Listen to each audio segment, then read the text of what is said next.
All right. Yeah, this is Patron from Calvin. Uh, how Vinny got the Zappa gig. Vinny Col. I ain't gonna be able to pronounce that. Colaiuta. Colaiuta. Colaiuta. Colaiuta. Anyway, Vinny. Well, that's easier. Yeah, how Vinny got the Zappa gig. Let's go. And what had happened for me was I came here and I had nothing, and I was crashing with people, and then I bought a car for $100 and I slept in my car even at some points, and was schlepping my drums around and in no Jeez. cases. Oh And my gosh. at that time there were a lot of clubs, a lot. A lot of places to perform and listen, yes. Yeah, and so I would just find out where they were and just kind of go show up and meet people and listen to the music. Maybe occasionally someone would say, "Well, why don't you sit in?"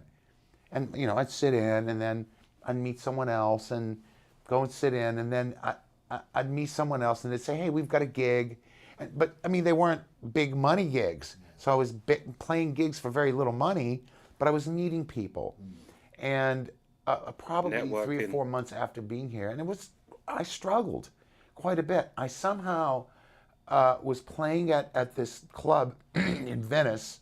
It doesn't exist anymore. It was called the Comeback Inn. And I was playing with the Fowler brothers, who are an exceptionally talented musical family. Absolutely. And as it turned out, Tom, bass player, we were playing at this club, and he just turned to me and said, "Hey, I was talking to Dookie today," and he was speaking of the late great George Duke, and he said, he told me Zapp's looking for a rhythm section. Zapp meant Frank Zappa. Absolutely. And I went, "Really?" And I said, "How can I find out about this?" "I'll give you the management's number." "Okay." So I started calling them up. And it was like the typical go away kid. "Who are you? Go away." I kept calling them. But somehow on one of the phone calls, they must have asked me for a phone number. So I gave them a phone number where I was staying. And at that time, and I'm dating myself now, there were no answering machines. Right. This is pre-answering machines.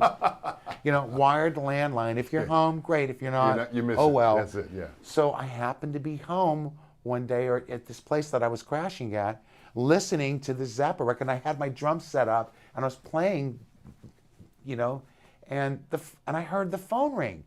And I went and picked it up. I went, "Hello? Yes, Mr. Zappa will hear you Tuesday night at Culver City Studios. Show up at 7 o'clock, whatever." Click. I went, wow. I had to get a ride down there, I think. I showed up. It was a cattle call. 3 lines, at least 150 deep, on different instruments. And there I was in this huge sound stage that was like an airplane hangar. Yeah. And I stood in line, and I saw people go up there one after the other, and it was kind of brutal. One guy went up and started playing the guitar, and in 15 seconds, he got on the mic and said, "Next." Oh, and it was like, next. So I'm getting closer to the front of the line, and now I'm starting to sweat, and it was literally like, and then I just went, "Okay, sink or swim. Here we go." You dove in. Terry Bozzio's double bass, think they were black, Gretsch kit was there. Probably black. Yeah. I had never played double bass drums. So I just sat down behind his drums, and I thought, and I started playing, and then it was like a laundry list of categorical things. Like, "Okay, let's test your memory phrase retention. Spit this back at me. Okay, now I want you to play in 21. Okay, now solo in 19.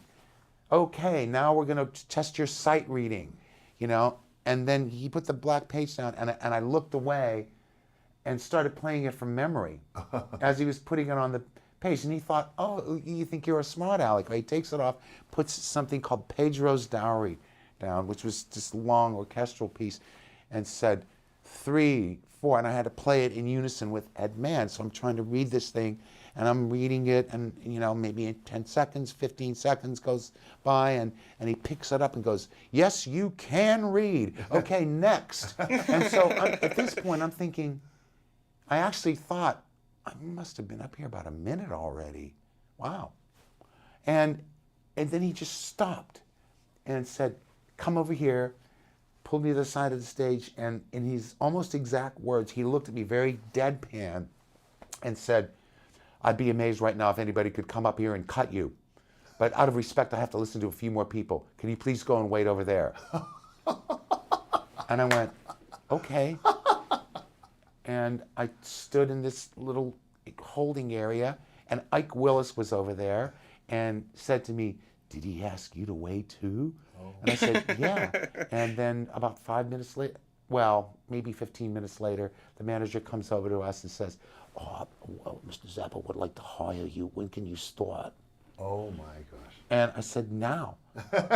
And I ended up going to Spago that night with him, and he picked me up with his driver in a Rolls Royce. Oh my Lord. And took me to Spago, then took me to his house and introduced me to his wife and said, I'd like you to meet the new drummer. And it was this whirlwind from that point on, a whirlwind. Yeah. The whole thing was like, Comedy Central meets Juilliard meets boot camp for almost 3 years. Yeah. It was like that. It was just like a tornado. And so after that, I got the opportunity to do 2 records at the same time in Los Angeles. And we were rehearsing for a tour in early 1981 in the spring. And I said to Frank, Frank, I have a great... Do you know, it never ceases to amaze me how, because Zappa has great musicians with him always, but how they are so kind of in fear of him as a musical person.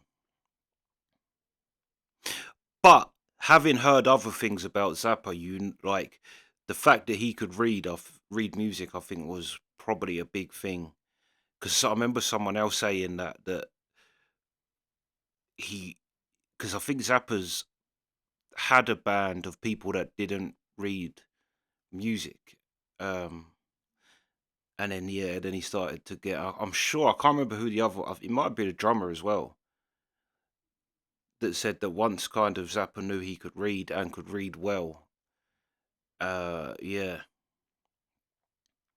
it's like that was a big selling factor for him, which makes sense for Zappa because of what he wanted to do um, musically. Like he is more a composer than a songwriter. So really, you do need to uh, read music really if you want to. Like you can see him changing. But it's funny that Willis as well, because he's such a like a big member to the group that it's kind of funny to think of him as that's what I mean, someone even like him to be standing there kind of like a child basically being picked for a sports team. Like, did he tell you to wait? Like Zappa just had that uh yeah, what's the word?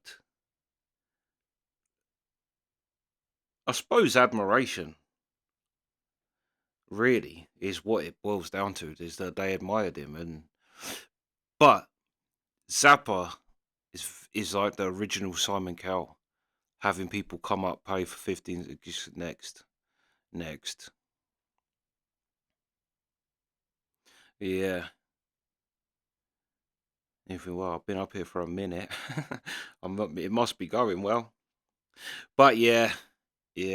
I love all these stories, different stories. It's funny as well that Frank took him to meet his family. It shows you how important the band and the band members were, that he felt it kind of necessary to introduce him to his wife and kid. Like, yeah, it shows you how like family he saw his band, even if he was kind of a drill sergeant. But it shows you that he had, yeah, that's kind of crazy. But yeah, pretty much everybody has a kind of um interesting story about how they become part of his band. Like, yeah.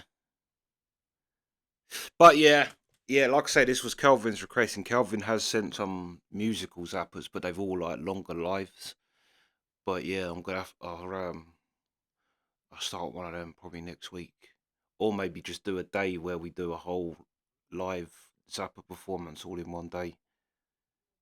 Because Calvin, I think Calvin sent like 3 or 4 whole live performances. So yeah, we definitely got to